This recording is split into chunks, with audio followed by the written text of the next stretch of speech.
Olá, estamos novamente aqui para lermos livros de Provérbios, hoje o capítulo 4. Vamos ler, refletir, fazer algumas reflexões sobre esse texto e vamos pensar na aplicação prática desse capítulo para que a gente continue nessa caminhada em busca de sabedoria. Amém? Vamos começar.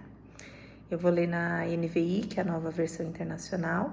Se tiver alguma diferença no texto que você está lendo, é devido a essas alterações, pequenas alterações em relação à tradução.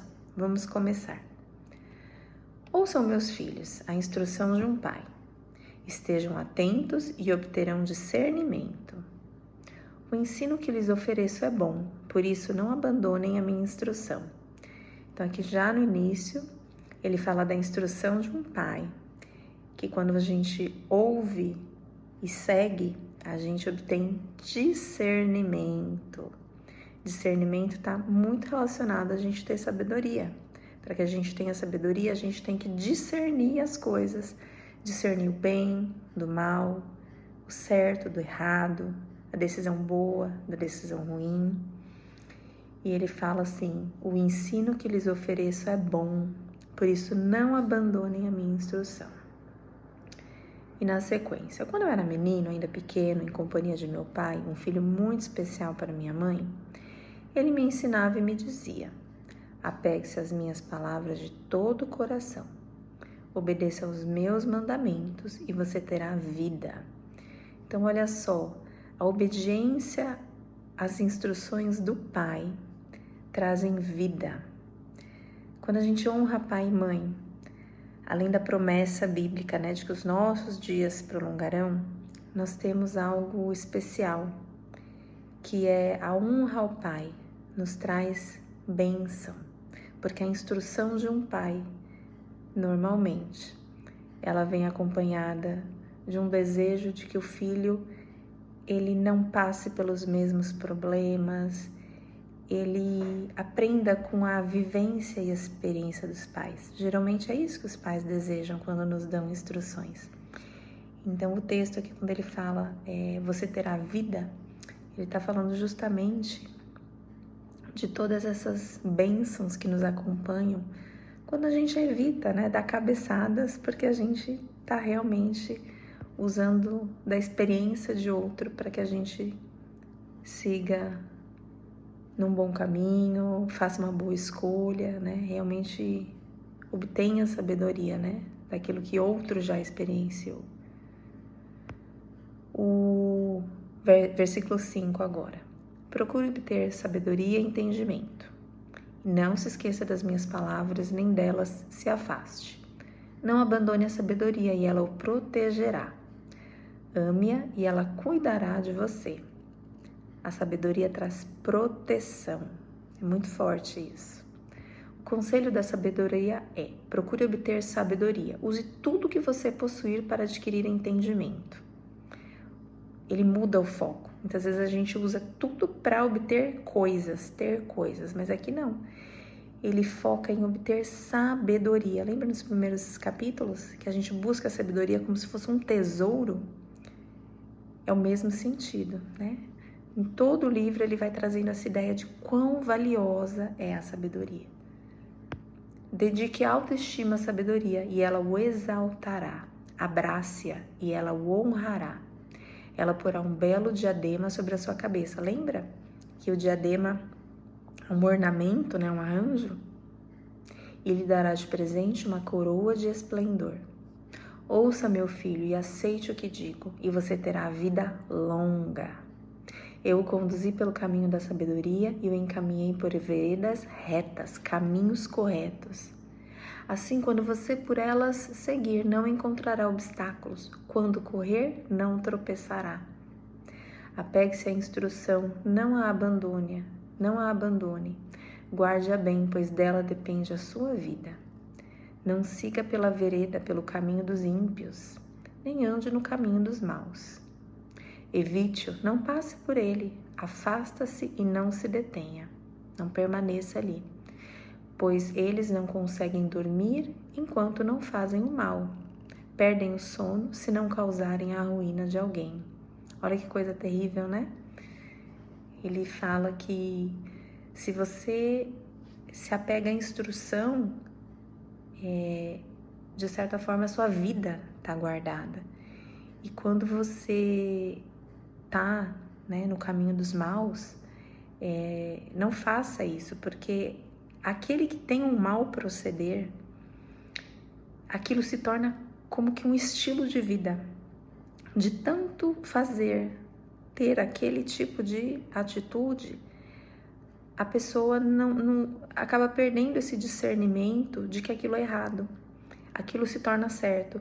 O errado, de tanto ser feito, se torna certo. Então esse é o conselho que o texto está dando. Pois eles se alimentam de maldade e se embriagam de violência. A vereda do justo, o caminho do justo é como a luz da alvorada. Lembra da alvorada, né? O início do dia. Que brilha cada vez mais até a plena claridade do dia.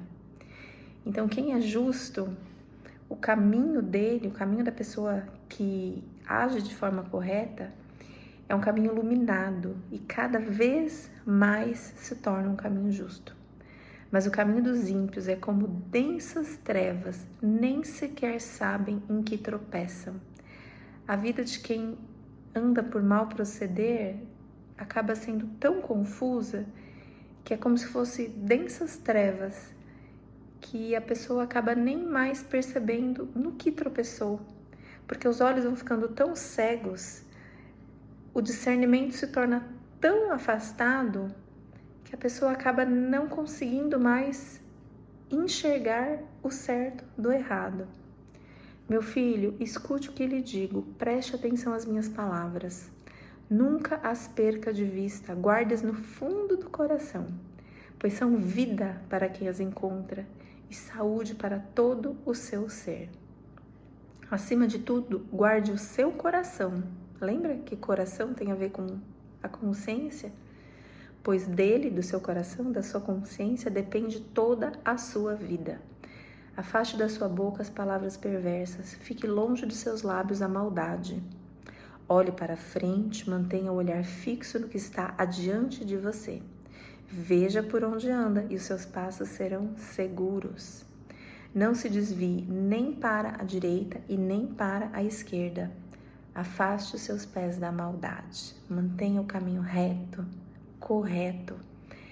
E é muito interessante aqui quando ele fala, né? Guarda a sua mente.